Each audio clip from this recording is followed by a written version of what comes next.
Dyson has a series of cordless stick vacs called the V6s. And the unit we have here is the Dyson V6 Absolute. It's the premier model of that V6 series. It's got more bells and whistles than all the other models in the series.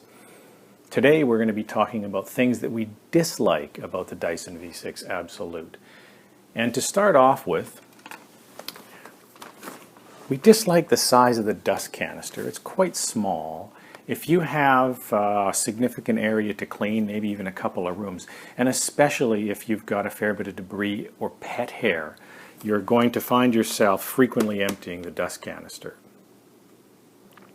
Emptying the dust canister itself is quite easy. You just push down on the red button here, the door opens up and this comes out. However, you've got all sorts of stuff that get gathered up here and you just can't, even with your hand, get in there to get that.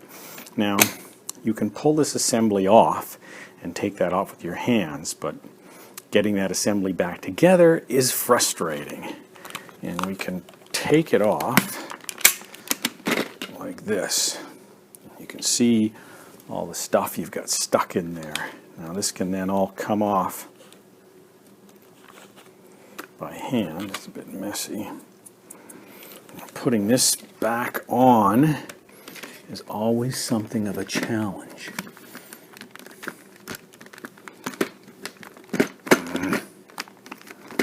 Now, and you can see that it's a little on the annoying side. We've done it several times, so yes, it can be done. But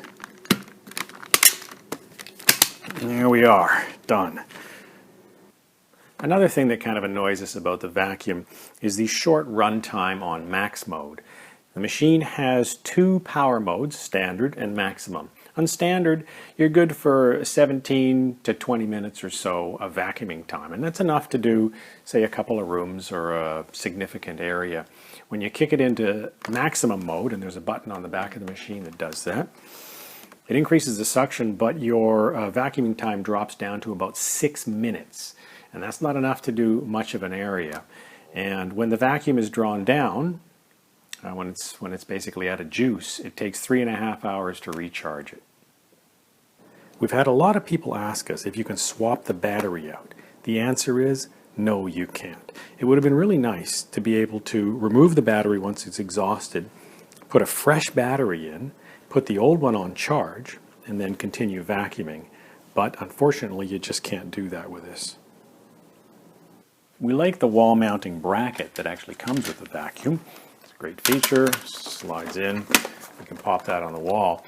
The kind of annoying thing about this though is you would have thought they would provide you the mounting screws to go into here, and they don't. And you can go out and buy them. It just would have been nice if they came with the vacuum.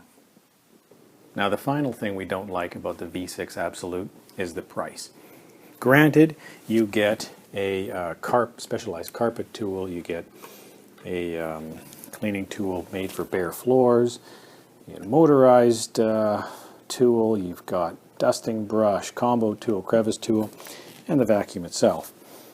But this, when it first came out, was $600 US. Now, it's dropped a bit. You can probably see it in the neighborhood of $480 to $500 US if you're lucky, but it's quite expensive.